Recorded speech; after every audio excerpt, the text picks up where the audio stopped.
ago. And when I met her, her life was in a really difficult place.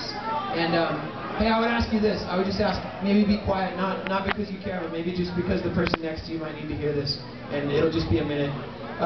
When I met Renee, she was in a really difficult place, and she had a history and a story of depression and addiction and self-injury, and I met her a few months after a suicide attempt, and had the chance to spend 5 days with her before she entered treatment, and asked her a surprising question halfway through that time, and asked her what she thought about the possibility of telling her story, and expected her to say no. You know, it's a really vulnerable thing.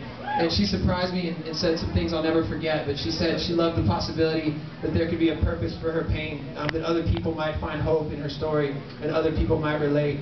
And we printed some t-shirts and just expected to make one order. We printed some t-shirts just to try to pay for her treatment. And we made a MySpace page just so we felt like the whole thing needed a home.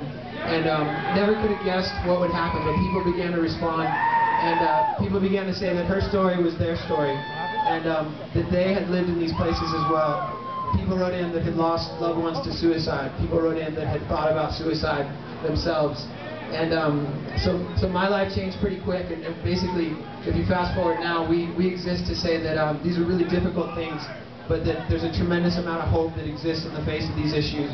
And we exist to try to be a really great first step to recovery. And we want to invest in treatment and recovery, and we've learned a lot over the last year. We've learned that we live in a country where it's estimated that 19 million of us struggle with depression, that 2 out of 3 people who do, they walk through it alone.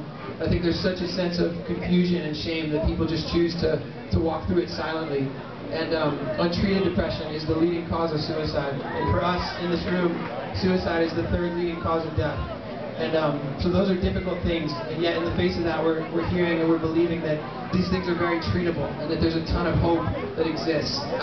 We believe that music is important, and it's an honor to call these guys friends.